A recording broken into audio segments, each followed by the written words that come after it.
Good evening, everyone, and welcome to another episode of the Frame by Frame podcast, your ultimate podcast for all things UX and UI. You're with Zach Oleski, Will Carson, and Cross Preston. That's me, folks. Now, today, this week's episode is going to be centered around the recent layoffs, the recent negativity, and a general overview of the tech and design industries on a broader scale in terms of not just UX and UI, but product design. And also, we're going to be mentioning video gaming because there is a lot of design in the video game world. Now, first of all, before we get into the meat of this topic, perhaps some of you are already familiar with certain individuals, shall I say, posting certain things regarding these layoffs, these mass layoffs by the biggest companies in the world. We've got Google, Microsoft, we've had Amazon, now we've got a lot of gaming companies. And we here just want to say that this is nothing. This is no reflection of the people who have lost their jobs. We know that all of these people are very talented at what they do, whether they be game animators, whether they be UX designers, whether they be UI designers, whether they be software developers, programmers, the whole shebang. We know that it is nothing to do with those of you who have been laid off and the negativity caused by some people saying that certain that all these layoffs are necessary because the workers are below average or average, which is very, very wrong. And there is a big difference between getting fired and getting laid off. Getting fired is happens when you just don't perform. It happens. But getting laid off is not to do with you. It's generally a business related problem, maybe finances, maybe corporate greed. We don't know. But generally, it is not to do with being fired. They are not mutually exclusive. And this is something we're going to be talking about. And of course, before we get into it as well, we want to say if we can help anyone out who's lost their job, and perhaps we can get leads or perhaps we can keep an eye out. We will be more than happy to do that here at the Frame by Frame. So, Zach, I know, in fact, it was actually something you commented on a colleague of yours that I saw this. But I know you wanted to talk a bit about this. So, what did you want to comment on regarding the recent layoffs and certain individuals' attitudes and lack of empathy for the people who have got laid off? Well, I'm not going to put anybody on blast, but I will say that one person in particular took it upon themselves to put on their shield and challenge the internet with a really, I would say, not Insensitive, so maybe. unique. Yeah, we'll go with insensitive point of view, and which is fine. Everybody can have your opinion, but if you want to have your opinion, you want to state it on a social media site, especially a professional social media site where Yeah, the people who are losing these jobs and the people who are struggling to find new jobs, etc., etc. Yeah, that's probably not the place to do it unless you expect that backlash, and then you can't yeah, fight every single person that comes on there, and then basically like you're the third grade tattletale, like, oh look, you slung mud here recruiter, like, dude, what are you doing, man? Like, yeah. I saw some of this individual's responses, and I thought, yeah, you're not really arguing with logic there. You're just sort of you're attacking the person who's critiquing your post. That pretty much shows that you're not able to professionally, maturely, and logically address these justifiable criticisms, right? absolutely, like, I don't know, you can have your opinion and you can stick up for your opinion, but you can't attack everybody, and at the same time, like, why feel so threatened? Like, it's your opinion. Why feel so threatened about it? Yeah. And the thing is, the opinion isn't even informed. I mean, this individual, I checked out their jacket to use your Americanisms, as they say in the movies, and I'm thinking, what's special about you? Have you done anything for UX design? Have you written any books? Have you Uh, Came up with any new concepts, methodologies? No. So who are you? You seem to be Yeah, very and much below average. I didn't understand the purpose of it. Like, okay, maybe yeah, somebody else had commented like, why isn't this on a Reddit, thread? Yeah. Like, why is this Absolutely. here? And Maybe the individual is a professional troll. Who knows? yeah, he's moving to LinkedIn because his profile is good enough for trolling. Why not? Yeah. No, it's yeah, I don't know. I'm not a big fan. On the brighter side of things, there was a lot of people supporting their community as you should. And Yeah, if you that want to was the only take, good thing that came out of yeah, it. like it showed the support for other designers and creatives in the field and industry, and it's good to see. But at the same time, I can, yeah, it's one thing to take the side of the corporation. That's fine. You can do that. You can side with business. That's okay. I totally understand why greed wins sometimes. Like that's fine. If you want to cut everybody, you think your products are where they're going to be and you're overestimating the capabilities of AI, take it. Go with it, run with it. Because you're probably going to end up hiring those same people back at double the salary later when you're failing or something Yeah. terrible is happening. Yep, Um, definitely. yeah.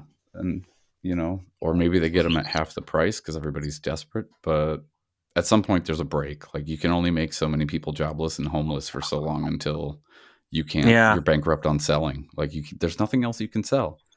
Yeah. Well, I think actually we've seen this for a little while because I don't know if you've noticed, Zach or Will, but what I've noticed is, and I mentioned this to you, Zach, actually before, is I'm seeing more and more open positions, and I quote open um, positions for senior UX designers. It seems to be more and more, and I'm thinking, well, okay, like you just said, maybe it's corporate greed. Sometimes it works, although I generally, in my personal humble opinion, greed is never a good thing. I think you can still make a good profit without sacrificing people's livelihoods who are contributing to those profits. Maybe that's just me. But there's more and more frequency I'm seeing senior UX designers needed. And yet this is the problem because there's this greed wanting senior UX designers in junior design roles and with the accompanying pay. Now there is a lack of officially senior designers.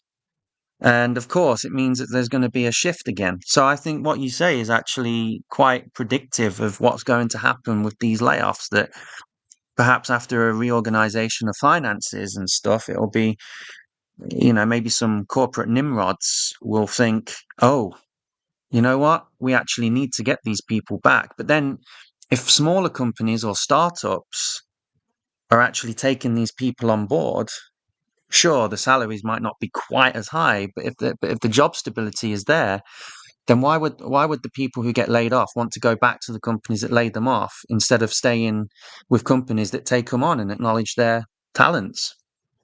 See, that's the other problem is I know there's a couple designers let go by Activision recently, and man, if I could get a job at Activision, like I'd be stoked. You know what I mean? Like That'd be that's crazy. that's Yeah, yeah, I would that would be on my like a bucket list item. You know what I mean? Like work at a company that I've yeah. enjoyed the product I of for so almost many years.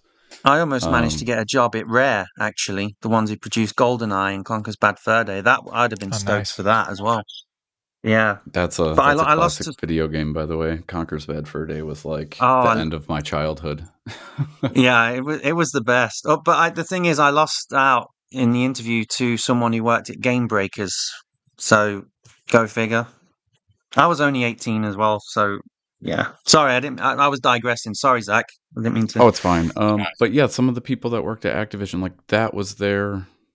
I mean, it is a dream. There's always coming back from that. You can work somewhere else, but especially if they really enjoyed the people they worked with or their job in general at that point, like that's Mm, a huge cut. You know what I mean? And you might still take a job with them because you of your experience there, but who's to say that's not going to change when you come back?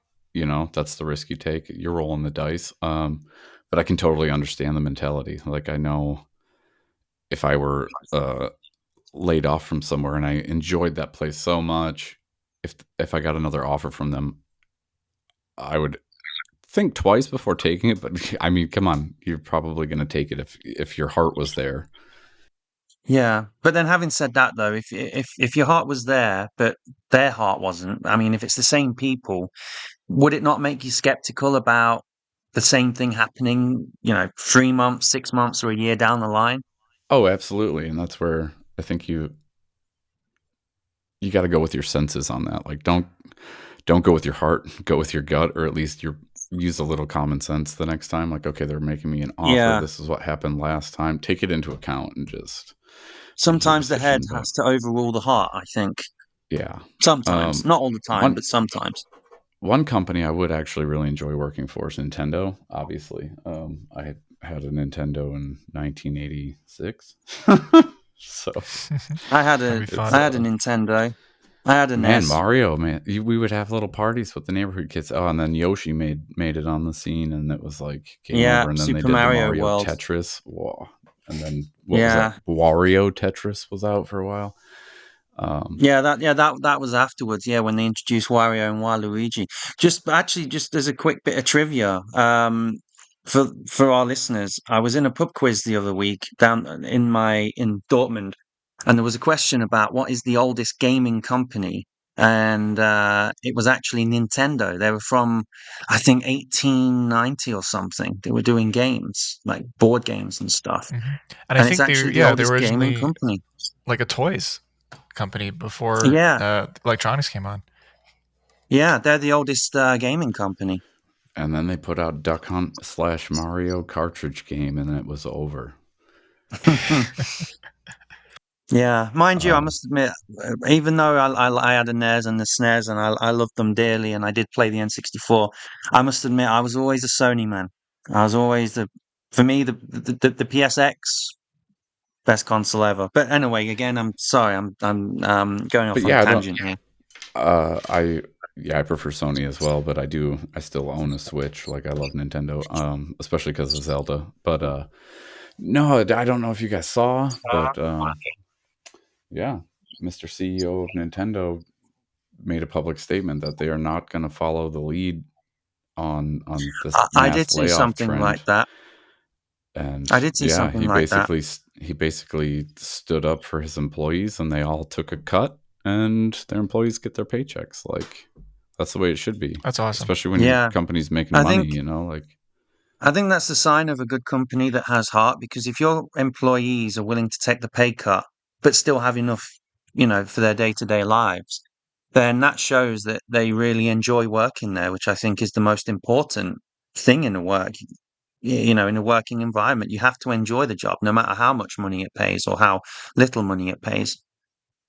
yeah, this whole industry avalanche is making me a little not nervous, but it's like okay, Apprehensive I don't about know the that. future of Yeah, it. like I don't know the inside and out of what these companies are going through, but from what I have read and what I can see on paper, it doesn't look that bad. So I don't really understand the move here. And so that's where Hmm. my thinking instantly goes to greed. Like, record profits. Okay, cut all the workers and then try to get them back at half the price later when we need them. Yeah, and again, it, Hmm. it could be some of these workers, and I'm sure they will get hired by maybe lesser gaming companies or any companies that are, startups or smaller, because they'll think, well, they've got the experience of these big companies. They'll be very valuable. They can bring a lot to the table, more than just their skills. They'll be bringing experience Exactly. how Yeah. of companies who have made it obviously further in the industry just because of longevity or a Well, reputation. I think that's where you're going to see the future of UX product and UI design as a whole. Like that whole bubble is no longer going to be so split It's up. definitely I think burst. companies are going to try to merge all those roles somehow as best as they can for less pay, um, Yeah, yeah, which is fine. definitely. It's just Well, they advertise as UX and UI designer. I've seen them. We've all seen the adverts, all UX and UI. And it's like, well, yeah, they overlap, but there are still different disciplines. Otherwise, boot camps would offer UX and UI in one. yeah. It's I don't know. I think it's it's going to get funny because they're also using like Mhm. generic job postings that are constantly Yeah, open, but they're not actually hiring for. They just want the numbers for how yeah. As I sought call after it, their vanity company is. KPIs. Yeah. And then on top of that, the larger companies are using the ATS, and I think that's going to bite them in the butt because there's a lot of designers who are way too talented for some of those jobs, but they're Yeah, perfect for that job. And especially when they they get rejected for junior positions. I mean, junior entry level, you don't need experience. You just need the tools. You need the knowledge. You yeah, learn. there was a senior product designer. He wrote an article the other day, and he was like, "Man, I've applied to over 1,200 jobs, and in the last one, I fit the criteria like tenfold. Sent in my application within 5 minutes, had a rejection letter." And he's like, I don't understand. Like, you would think ideal candidate, perfect, and these people are losing out. Yeah, So who the hell are these companies hiring? Like, that's what I don't understand. So at some point, I think maybe The all these CEO's kid. algorithms, yeah, whatever, yeah. however they're doing it, Or friends of the family, or friends of the CEO.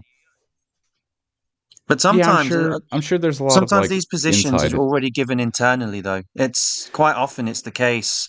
I mean, I can't list the names, but I've let's just say I've seen firsthand of jobs being advertised externally, but they've already been given internally. It's just Well, because to seem I open. think all this is going to stir up the next big entrepreneurial wave of designers. Like, these are the guys who have the ideas, and they're going to figure out how to make it work somehow. And you're going to see smaller companies, like take Figma for example. They're going to pop up. Nobody's going to pay attention, and then 5 years from now, we'll be working with a brand new software that took Figma out from under.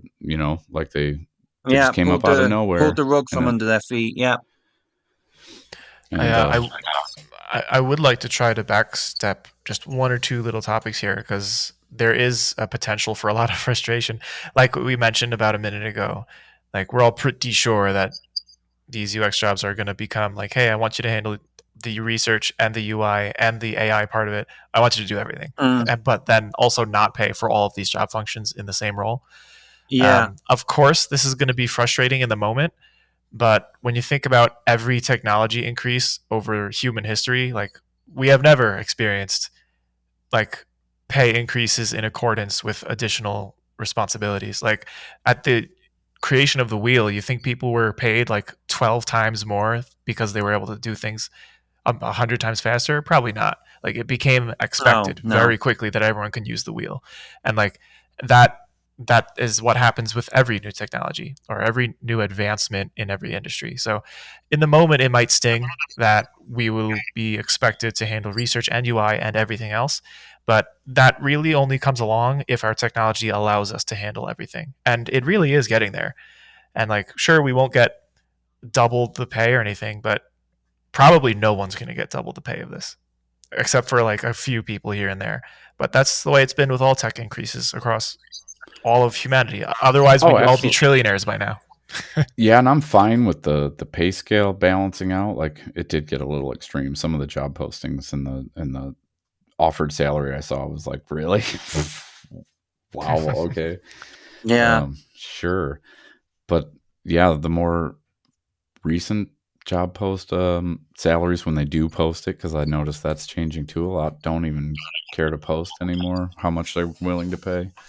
I think in Um, Germany, actually, here in Germany, there's a potential law where every company advertising has to advertise. They have to, when they're advertising, they have to mention the salary on offer. I don't think they have to give a specific salary, but they have to, I think they will like a have pay to give a range. general thing, a range between, so much under the median wage for that role and a little above. But I read something about that where it's going to happen. They have to mention the salary. That's actually a law in Colorado too, and that's why I Oh, am. really? That's why I don't They do that qualify for there. so Yeah. many remote positions. Because the companies that don't want to post that stuff, like they can just get around it by saying, like, "All right, we are not hiring Colorado because we refuse to do it." So that's Jeez. why I am disqualified from so many remote positions, which is wild. Okay, I'll stop tagging you in the remote positions unless they're in Colorado. Well, That's funny. Thank you. No, you know, only but tag him sometimes in the speaking of remote. tagging, but sometimes, well, that time when I tagged you about that article about the city, I kind of did it. I just feel like tagging Will in. I don't know what he knows about this, but he'll say something. I just think, yeah, I'm just going to tag Will on a random article. I love it. Thanks. Yeah, I just wanted to amuse myself that day. I have a very boring nightlife, so I have to do something for amusement. I got a huge list of books I can give you. As long as they're in digital format, I can't remember the last time I actually opened the book and read the whole thing, unless it was on a screen. I know that that makes me a bit of a philistine in that sense, but I don't No, know. there's just something about a It's just so much physical easier. book. Something about a physical book. I can't get over it. Like my brand new books, I love when I get about halfway through and you just crack the spine. You just hear that book pop, and it's like, all right, now it'll flex a Yeah. little better next time. Someone I worked with actually years ago, and actually I stayed with this person for about 3 weeks to 4 weeks because I had to move out of one of my flats, and he was saying the same thing. He was asking me, "Why do you always read on your phone or your laptop?" I said, "Just because it's ease of use." And he actually in his bathroom he actually had a chair in the middle of the bathroom where he could read. But that's probably taking it a little to the extreme, actually. I don't know. But yeah, no, books. Don't get me wrong. I can read books, obviously, but it's just easier to get the information from a screen. But having said that, maybe when I'm older and I've shifted away from technology, maybe I'll just in a typical English uh, garden, I'll read a book or something. If they still exist, then maybe print will just totally die at some point. Well, yeah, it could well do. I mean, now everything's all about convenience, really. It's, you know, what's the quickest way of doing something? That's also the other thing. But yeah, I it could well be. I mean, we're seeing everything become digital now anyway, and who's to say that books will still be around? Well, they will be in libraries, obviously, but I think that given how everything is really shifting at such a pace that people can't keep up. I mean, you know, whether it be books or whether it be design or gaming roles or anything like that, it seems to be that it is all about the money now. It's not just about making profits to be able to keep a business going and keep people employed, but it seems to be really just about minimizing costs and maximizing profits, regardless of the cost to other people. Absolutely. Like even these gaming companies, I saw Ubisoft when they laid off a bunch of people. I was a little irritated because I do play a game that they make that has reoccurring bugs that have been there and they don't even comment on it when you throw it in their threads. They Mm, don't even care. And it's been that way for almost 5 years now. In the game, they finally announced they're going to start developing a new one, and yet they just lay off a bunch of designers and programmers. Like, yeah, I guess I'm I not must playing the new admit. one. I've not really played any Ubisoft games since Rayman, the original, which was to me, I will say is one of the best games of all time for me. But yeah, I've heard that about a couple of game companies where they don't, especially with microtransactions, where they don't really care about bugs. I mean, there's a game I play. I don't really want to list it by name, but they're releasing a new stuff, and yet I'm still suffering with the bugs from the older packs. And I'm thinking, why are you not working on on the older packs before releasing the new ones? And then I just think, well, it's more about money, just getting a product out there. The diehard fans will buy it without question. Other people will follow because they want to upload stuff online or do Twitch. Yeah, I think it's just really about money now and profit.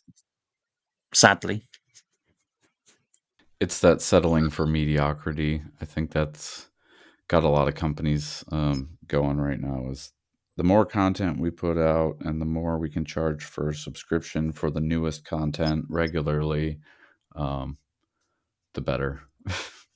Yeah, that I think that is exactly the mentality. I mean, it's always happened. I remember there was a game in the 2000s.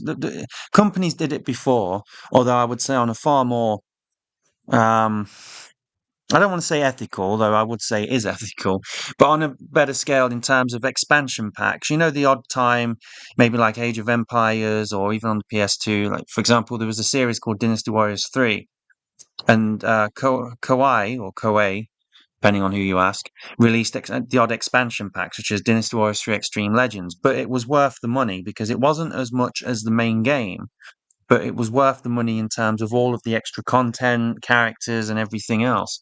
So it's always gone there. But I always felt that any expansion packs in the past were worth the money. They were actually needed, especially considering back then you didn't have enough RAM or room for all this content. You had to do it in split discs, like Final Fantasy, for example. That was done on different discs. Yeah, absolutely. The maybe it's because I'm an old school gamer and I was around when the expansion thing started, like really started catching. Hmm. And now when I see expansion, my brain tells me what I remember, but my knowledge of now tells me I'm an idiot if I buy that because I'm not getting any real value Yeah, from this minor upgrade. yeah. I used to be so into buying for any game I was really passionate about. I mean, I've played hundreds of games over the last, I don't know, maybe totaling over 1,000, maybe it's over the last 30, well, up until I was maybe, yeah, 30 years or so.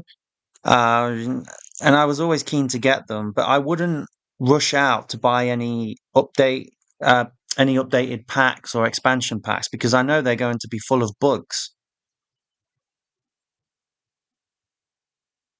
I just wouldn't buy anything that's just released. I would always hold off seeing if what the reception is to an expansion pack, for example, because I don't want to buy something where I have bugs, and if it's a expansion to the main game, quite often these bugs affect features in the main game, which obviously makes the gaming experience or the user experience, to be more accurate, worse.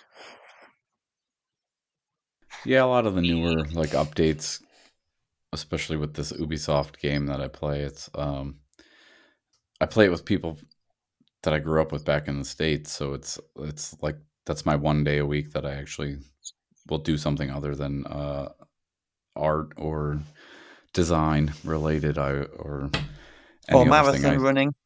Yeah, exactly. Like today, didn't do my run in the morning. I did it actually like right before dinner. But yeah, no. So Saturdays I usually am playing games. Anyway, this Ubisoft game, they've had God knows how many updates and bug fixes and patches, but they still haven't fixed like major issues. Like one, there's this uh, NFT you can't really or not NFT. Yeah, sorry, my brain's scrambled. You have a computer you can talk to, and she's supposed to give you a mission, or you're supposed to be able to turn one in, and she's just not there ever, and nothing's the way it's supposed to be in this area. Hmm. And if that So, happens to you, you can no longer progress in the game like any other player that didn't have that bug. So, for example, there's a blueprint that you can get to get special skill points you need later, and mm, if you missed this or you get that bug, there's no way to get this blueprint to get what you need to keep leveling up quickly. that reminds me of a bug. I remember. I don't know if you remember this world, but you might have been around for this, Zach. Do you remember the original Digimon World that was released on PlayStation? Yeah. Yeah, there was the American version. There was a bug where you got to a certain part of the game, and I'm so glad I grew up with PAL. I had my criticisms of some of the PAL versions of games, but this was one where I was more than thrilled to have the PAL version. And it was where you got to a certain point, but that was it. You couldn't actually progress. So pretty much you paid full price for a game, but you could only play up until 20%. You could only get up to 20% of the way through, They and then sold you that the was it. trial version. Yeah, yeah, just the full price trial version. Yeah, you could say. But do we think? I mean, given this stimulated discussion about the games and the industry and the expansion packs. Do we think that there is a correlation between prioritizing profit in with releasing so many expansion packs and DLCs and everything, and cutting out people because you want to invest more in making more money? Yeah, to me, it seems counterproductive because if you lay off people, you're not going to have the workforce to be able to produce uh, expansion packs or DLCs and get them out in time.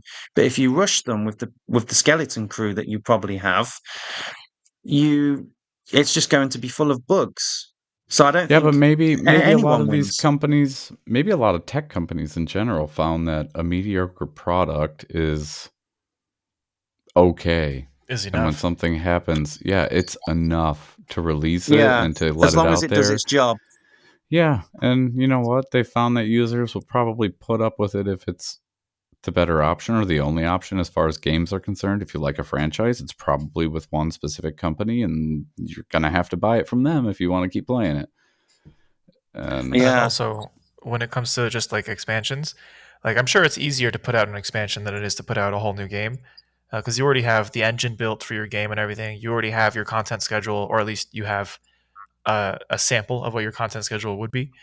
But then also, if we think about it in just pure business terms, it is far easier to just retain. It's far easier to make money using existing customers than it is to acquire new ones.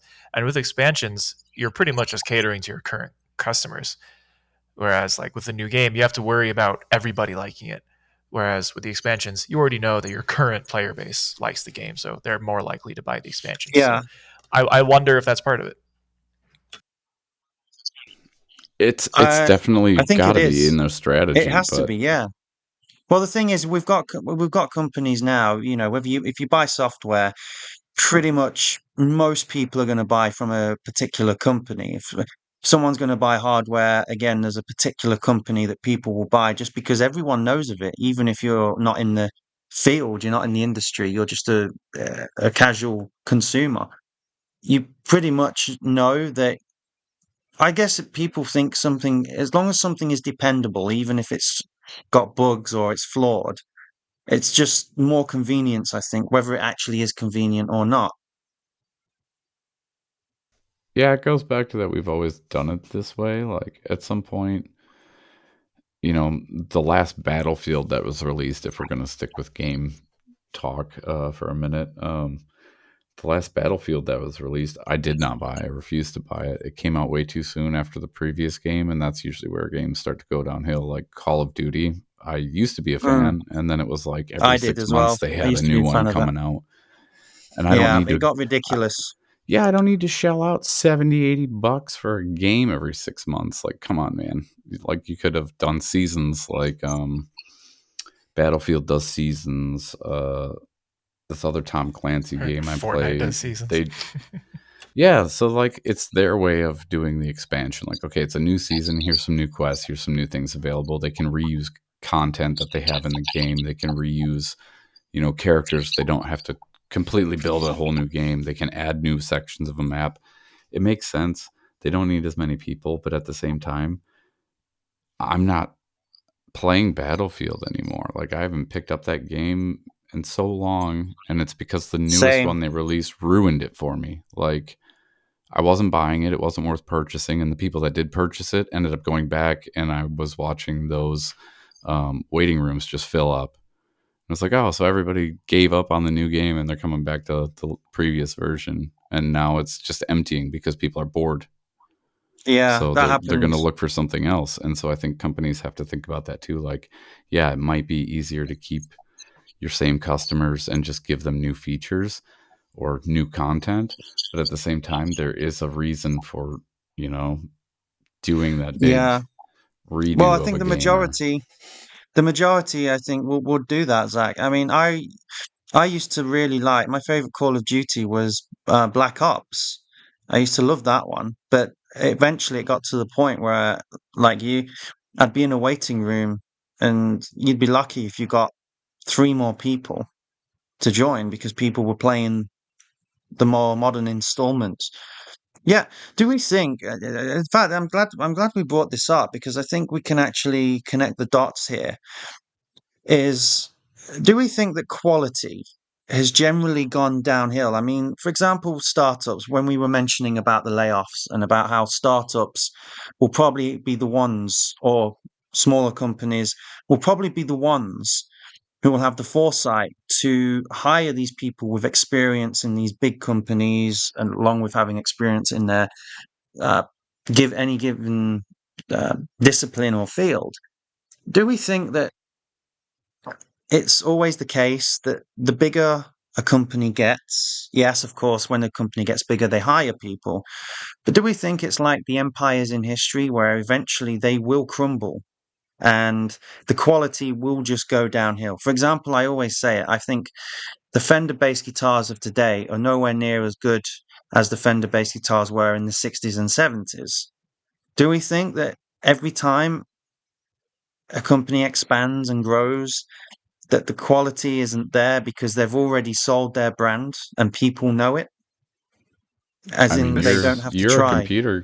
you're a computer guy. Look at computer companies. How many computer companies have rose and do you does Gateway Computer still even exist? No, Gateway doesn't. Compaq was one that doesn't. That was my first own. That was actually the first computer I ever owned by myself. I mean, I'd been using computers before, was Compaq, but they went bust or overtaken.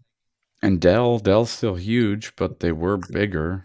Like everybody Yeah, knows Dell, but they're not like I there's don't Intel. regularly, yeah, like I don't regularly think of Dell when I think of computers. I think of Acer as one. I think of Mac obviously, but as far as PC, like I know Alienware for gaming, but those are the computers I know. I never once am like, oh yeah, he plays on a Dell.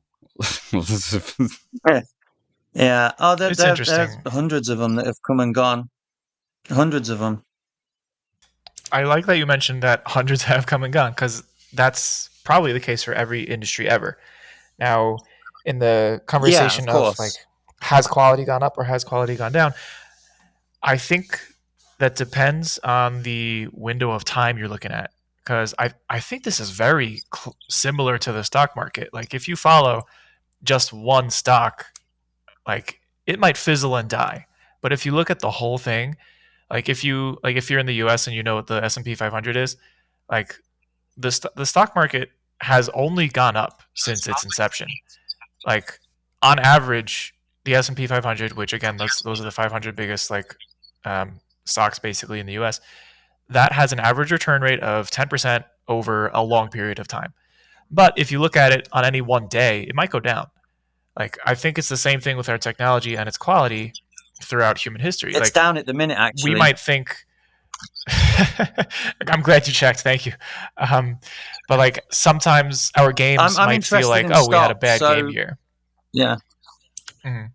Like we're having a big games as a service moment, or we've been having this for the last 5+ years. And some people love it, some people hate it. For me, I don't really care for it, so I perceive this to be a lower quality of game. But I think over time, like 10 years from now, we're going to see what like games as a service did for gaming as an industry, and it's probably going to be massively positive. Like if you look at any movie, even a garbage movie from today, it's probably going to look like a piece of art to people who lived 30 years ago. Like same with gaming, Well, yeah. same with design products. So Compared to like like 70s and 80s B movies, yes, the terrible yeah, movies today exactly. still look good. But I think, So but with like I this though, think it's as a funny. whole, our quality is going up Sorry, well, I just wanted to astronomically. say, Mhm. mm, and I can see where you're coming from on that. But I think that actually maybe this quality, very often there's always a short wave of demand for the things that were old or retro. You know how retro some occasionally comes back in. I Absolutely, mean, yeah. check like Sony, they released a mini PSX loaded with games. Of course, it's not like the original PSX, but Mhm. it was actually pretty popular with people who weren't even around when the PSX was out. So it's like, oh, that's retro, that's cool. But actually, I think that perhaps initially the quality might seem higher, but again, I always bring up music because it's one thing I understand quite well. Is I just think that even though the quality might be better. We have AI that can do chord progressions for you. We have software that can compose for you. I think that actually it's not the fact that it's not coming from a human. It's not something that's having to do trial and error. It just produces it. I think that the quality is hollow in the sense of no one can really take credit for it because no person is actually doing it anymore. In other words, everything is becoming more and more automated rather than being done manually. I mean, I'll agree with you from the standpoint of design systems. Like the reason some of us enjoy building them is because we know it's its own product for companies to Yeah, reuse to make their life easier. But at the yeah, same time, there's only so many ways you can do things. Of course, you can have 10 billion different design systems out there. They all have their purpose. But at some point, like it stops, everything will start to look the same. I mean, if you look at like Flutter and all these other apps, they all use Material 3 design system.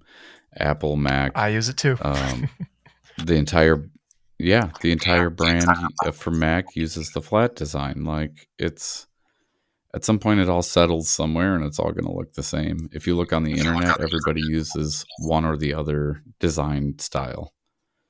And so yeah. I think It is. I call it we're generic. A lot of things are generic because that's the thing now. That's the requirement. It's not a case of having something that's had a lot of thought into it. It's just something that does the job. It's just saving time because time equals money, right? yeah, but I mean at some point I wondered this the other day. I'm like, okay, so if all these designers out here are like me and we're all doing research and documenting this research, it's there for a reason. We know it works and doesn't work. So when comes the point that companies get so lazy, they just bank on outdated design systems and fire Mm, designers. They're like, well, we have this design system, we use this UI kit, and we're not going to change it. We just need one guy to push the pixels when we want something to look different, and one guy to throw that in the computer code to develop it, yeah, and we'll call it a day. yeah. It's a It's sort of it, it's sort of the easy way out, really. I've noticed this even just to get back to games. It's I was playing one of the Yu-Gi-Oh games. It was free, and I wouldn't pay any money towards it. I'm very much a man who likes to have. I like things that are unique. So if I'm playing a game, for example, it's a good example to use. I don't like the idea of there being just one strategy that everyone adopts. Like in this card game, there was a deck that people use. There was like two or three decks, and pretty much you may as well surrender straight away. I really don't like that. I really prefer things that are unique, where there's differences. You know, where there's strengths and weaknesses. I'm not really a big fan of just having everything as strong because I think that it becomes boring and there's no scope for creativity. And I think that creativity eventually gets lost because it ends up being a system and a system that everyone or companies adopt. So I think actually the uniqueness of things is being lost. And I think it actually goes against the whole idea of creativity. In my opinion, of course, it's just my humble opinion, but it's that's how such I an feel about a lot of things.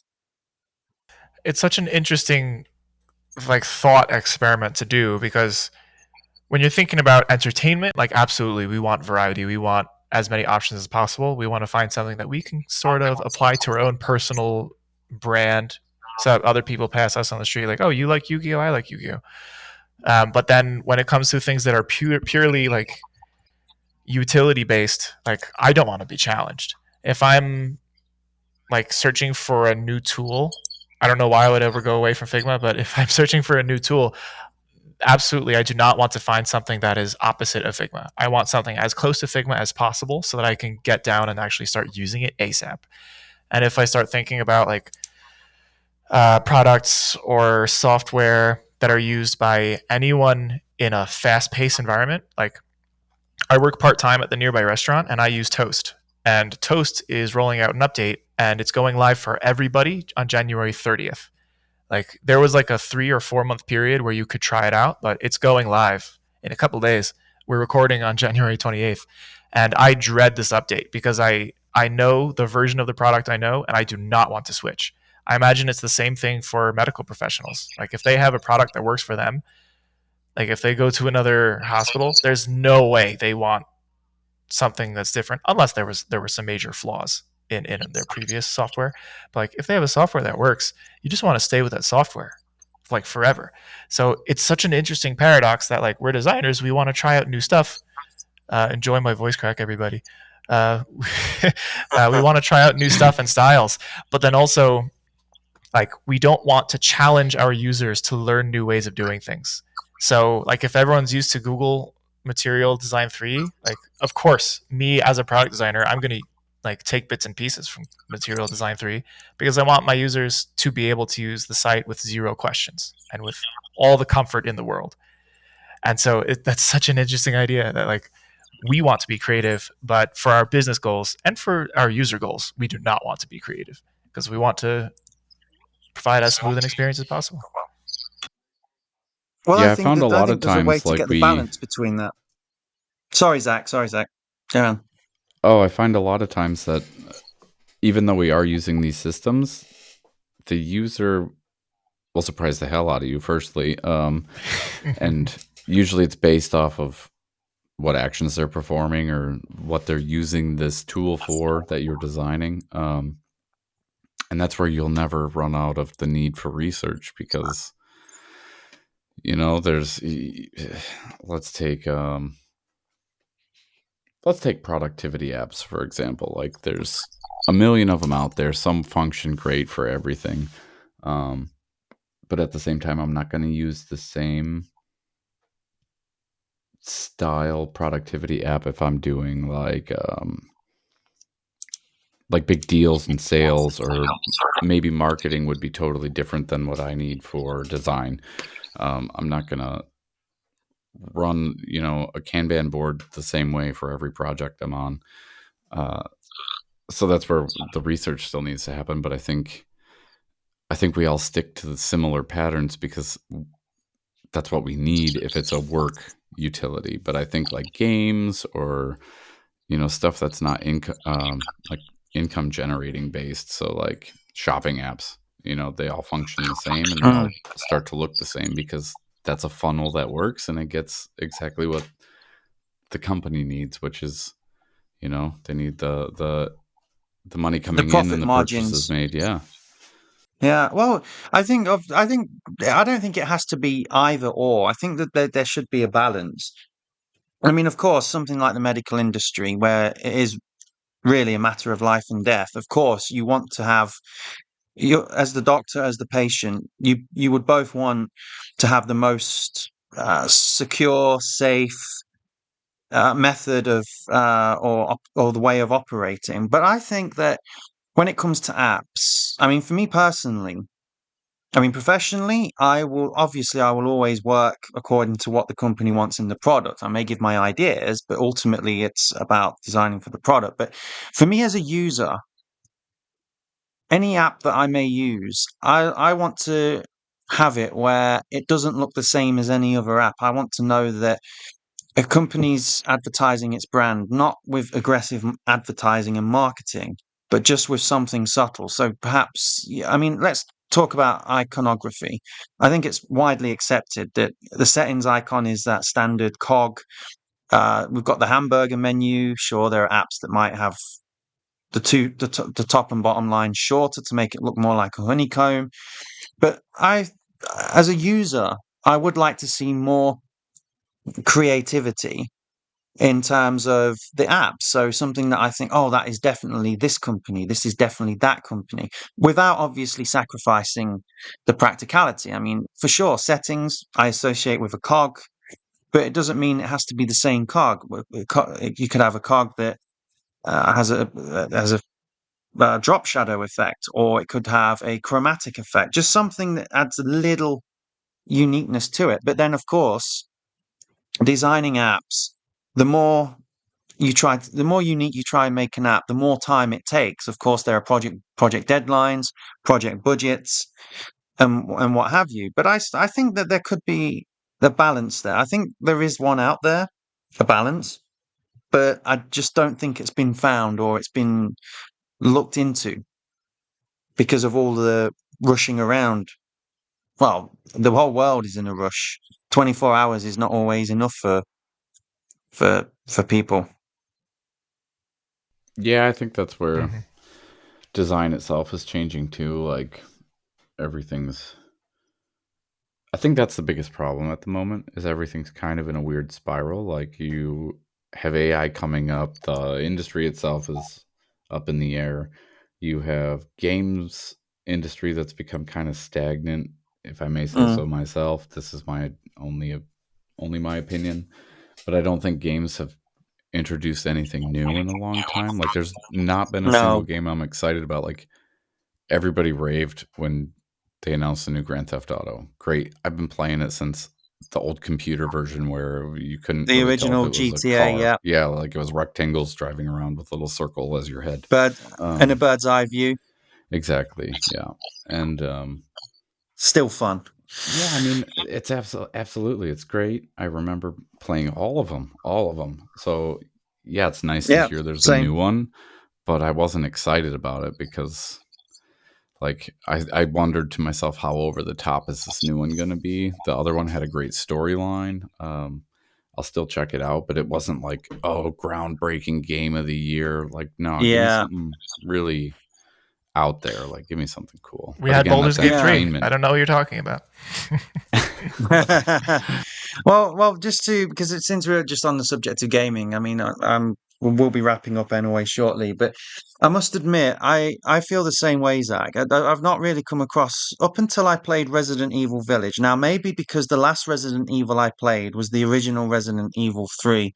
I might have had a play at Resident Evil Code Veronica X, but Resident Evil 3 was the last game I played in that series. And of course, I bought Resident Evil Village last year. And I must admit, it really took me back to being a game that solidified what made games great in the 90s. Sure, it has amazing graphics, but I actually think it had something that a lot of games, in my humble opinion, lack, which is great storytelling, a great storyline. And for me, it's like a pizza. The storyline is the equivalent of the sauce. It doesn't matter how good the toppings are, it doesn't matter how good the base is. If the sauce isn't right, i.e., the storyline isn't there, it just doesn't excite me, you know? I mean, I totally understand. The last game I really like freaked out about the storyline is a game called Detroit. I don't know if you Become I guys Human. don't know of, Yeah. no, yeah. I don't know of that. Oh my god, that's such a great game. I love games like Heavy Rain and what was that? Beyond Two Souls. That was a great game Yeah. too. Hmm. Yeah. But yeah, the last one that really got me was this Detroit Become Human. Like I think I replayed that 4 times because you end up with a different ending usually if you play it differently. Right. Hmm. Um, but So, the so, storyline was so good. so do we think then that regarding bringing this back to the layoffs, because obviously all of this is important in the gaming industry, do we think that I mean, I'm just going to throw this question out there because I'm sure it's going to be on a few people's minds. Is it that these layoffs, are companies doing it because, or rather, I should ask, are companies focusing on the profits because they don't really have the time to trust the people they've hired, who they've let go, to actually make really great games? Do we think that the profits itself has actually killed any scope for that creativity in making video games, for example? Well, they turned it into a machine, so now it's made to print money. Why do the unexpected when what we're doing is working until it's not working? That's always the classic maxim, isn't it? Where, let's just keep doing something until not when it gets from great to good, but just when it gets really bad. Yeah, like I don't want to sound pessimistic for design because I mean, as a creative and designer, I have high hopes for the industry and the future of the industry. Yeah. At the moment, I don't have a good feeling. I can't say that's going to last forever, but to be honest, I don't know. Even for myself, like I work at a great company, we're not huge, but it still makes you think. Like every time I see another wave of layoffs, I'm like, man, like Mm. when I is think it will still the get worse before it gets better, I think like is when is the probably what. slaughter going to be done, and when will all these companies realize like, well, the people who were loyal employees are not going to be loyal customers, and they probably can't be customers anyway after a year of looking for work if that's how the industry keeps going. Yeah. Well, the other So, thing is as well, Zach, is it's always the same. I mean, when I was in customer services for, well, many years, from when I was 18 to all the way to when I was nearly 29, 30, B2C, B2B. And if a customer has a bad experience, or in this case, if someone gets laid off, and they're obviously going to mention that negative experience. You know, you might, if say you're working for a gaming company, you enjoy it, you might really only mention it if someone asks, "Hey, how's your job going? How's your career?" Because it's something that you expect. And it's like with it's same with customer complaints. A customer will only complain. Very rarely will they have the enthusiasm or the energy to tell you you're doing a great job than telling you you're doing a rubbish job. it's And that's easy the to same every. complain. Yeah, It's hard to well, compliment somebody instead of, well, yeah, making because you fun of their expect shoes. good. Yeah, well, you expect a good experience. You know, if you walk into a supermarket and you ask someone where a product is, you don't expect them to say, "Go look for it yourself." That's obviously something that is noticeable. Whereas if they say, "Oh, yeah, it's on aisle 5," or better yet, they even show you, then of course you may say thank you, but you're not going to tell people, "Hey, I had a good experience." But if you have a bad experience, you're going to tell people that. I think if you give a customer a good experience, I think the old way was you give a customer a good experience, they'll tell a couple of people. You give a customer a bad experience, and they'll tell about 9 or 10 people. And it's the same, you know, whether it's people being laid off or people being rejected for jobs, it will leave a sour taste in the mouth. And of course, they're going to say, "Hey, you know what? They've made these really dumb decisions. They will just want to save money. I don't recommend working for them. I don't even recommend buying their products because the quality isn't there." I think it actually has more of a rippling effect than what companies, hiring managers, recruiters, or the decision makers, especially in the games industry, as we're seeing now, probably don't really realize that in the long term, it might be the long term, probably not the short term, but definitely in the long term, Well, their reputations will be hit. the other side of my thinking is there's no way that this many big companies all had similar bad business decisions that are so terrible that they have to cut, 30% of their workforce. Like, what, you crazy? Some of you are Well, posting record profits and you let go 60%, or is that how you got the record profits? Is you let go of all those people and now you can claim that? well, yeah, maybe if they let people go, they have the money in the budget. They can say, "Oh, well, these are profits because we've actually made more money than." Even though you've not actually made more money, technically the numbers will show as a ratio. Yeah, we've got more money this year. But then maybe when we were talking about having one system, maybe we don't know the ins and outs. Maybe companies heard of other companies, especially the bigger ones, having their own way of doing things, and they adopt those systems to the point where they had the same problems. I don't think we can ever really put our fingers on that as being yes or no in terms of what's caused these mass layoffs.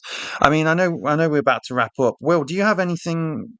'Cause I think you had a couple of things you also wanted to mention in relation to that, besides what you've already mentioned, right? Um, we'll leave mentorship for another time, but it's hard for me because I have such an anti answer to layoffs. um, like, of course, I think about the reasons behind them because I'm on here and I talk with you guys about it. But in my own personal life and my own personal reactions, when I hear layoffs, my reaction is not like, oh, I wonder why. my reaction is like, all right, I'm just going to keep trying to be the absolute best designer I can be so that I'm never laid off. And I hope that other people try to do the same, which again, such an anti answer because uh, it, it's not really helpful for the community at large. It's more helpful on the individual level where like, yeah, I'm still going to like, it doesn't change the amount of work I have to put in to be the best designer I can be. Like it doesn't really Oh, change anything on my part. absolutely Um, not. And just, yeah. absolutely not. Like you, that's the one thing I'll never discourage is continually trying to improve your skills. Um, Yeah. but I, Well, it's always it can't affect you negatively, but actually, you mentioned mentorship. Sometimes the best way, the best mentor type of mentorship is actually where you're learning from someone in the industry in an actual live environment. I mean, the layoffs have not just affected people who are maybe juniors or have fewer years of experience than seniors. It's everyone across the board in all levels. So I think actually the mentorship would also change. Of course, this is something we will discuss in a future episode, but actually, I think I think it does relate to it. I mean, if people are getting laid off, how can people who are trying to break in the industry learn from some of the best in the industry who are no longer in the industry? I mean, they're in the industry, they're looking for work now, which also Yeah, is, but I mean, they're not again, actually mentally, it's in a mentally live draining. environment now. It's mentally draining. So they're going to have a hard time. I think some will have a hard time continuing mentorship because they're trying to pull themselves up at the same. And they probably at some point have some kind of, I don't want to say imposter syndrome, but I'm trying to put myself in their shoes. And if I'm mentoring somebody and now I've lost my job, maybe I feel that I can't Not mentor credible. you. Yeah, like, okay, The well, I'm out of credibility is work. undermined. Yeah, like I'm out of work and I'm looking and there's nobody hiring me and I have too much time that I'm trying to save my house or my family or whatever it is that came down to the job loss thing. And then, you know, it's probably a little bit of selfishness, but that's okay. It's really okay. Uh, so maybe they just don't feel they should be doing it at that point, or maybe they don't want to take the time and it's just too much for them to handle. I don't know what that's going to do to the mentorship uh, Well, I think it'll industry, but well, I think it'll change it. Not because through. I think it, like you said, it's people may feel not credible anymore. I mean, I've shared this with you guys before. It's like we do a podcast, and yeah, we know we do give a lot of valuable information. We get people telling us that they really enjoy our podcast, and it's really helpful professionally and even personally with support groups. But sometimes I felt, as in, well, if I'm getting rejected from all these roles, do I feel qualified to be a podcast host of an industry I'm trying to, I'm still trying to crack it. So not for the same reasons, but I do have some understanding of what they may go through when it comes to mentorship. Because I think, well, if I'm unemployed, all it would take is someone to say, well, if you know your stuff, why are you unemployed? yeah, I I could think see. and that question would probably be something that would, well, it would affect me, and just like it would affect anyone who's been laid off. If you said to someone who's been laid off, well, well, clearly you weren't good enough, or you didn't practice your skills enough, because otherwise, if you did, you would have been kept on. Of course, it's not like that. You can practice all the skills and become the best at everything, but like with the old saying, "Job for life," which doesn't exist. I think that it's always good to improve your skills. And just to wrap this up, I think that improving your skills, learning new skills, I don't think it means anymore that you will 100% be still in work. It just means you increase the chances of staying in work. It's not guaranteed, Right. Mm-hmm. but it's just something that gives you more of a chance of staying in work, i.e., that you're not the one who's going to be laid off. I would say. But yeah, it's definitely something that I think we will. I think we're all in agreement that it's going to get worse before it gets better, and I think that it's definitely something we're all going to be keeping our eyes on. Yeah, and I'm noticing smaller companies are having a lot more openings, which is it is Yeah, that weird little bright light in this funky tunnel. But Yeah. I mean, I would love to work for, a startup or a small company. I just, of course, again, it's not about the pay, but it's just about being on that journey, that there's a whole world of new possibilities. Whereas if you're in a company that's been established for a long time, you are in a tunnel because that's why it's the longevity, I think. That's why big companies have stayed in. But yeah, I think we've had a really, I think we've really had a good in-depth discussion about it. And for those of you out there who have been laid off, of course, you have all of our sympathies. And again, those of you that we know we're connected with on LinkedIn, we'll obviously try to, you know, give some links or some leads. But we really hope that you all find work soon. We hope that you all get hired. You obviously all deserve to be because you are very talented. You're not below average, to quote this certain individual. But again, we hope that this episode in the podcast has been extremely useful. Perhaps it's given you some insights into what's happening in the industry now. Perhaps it's given you more awareness of what can happen in an industry, all these mass layoffs, and that you will all, like we do, you will all continuously better yourselves and learn new skills, especially with AI. That is something that I would personally recommend you learn about, all the new technologies with AI. But again, thank you very much for listening to us, for joining in. Again, we really hope that it's been informative for you. You can contact us at any time on LinkedIn. You can contact us at our email. For I think it's the frame@gmail.com. Hmm. Of course, you can also contact us at our LinkedIn page, the Frame by Frame. We're steadily growing more and more followers. Please feel free to participate on there, post, message, anything you want. And again, thank you very much, and we'll see you all on the next episode. Good night.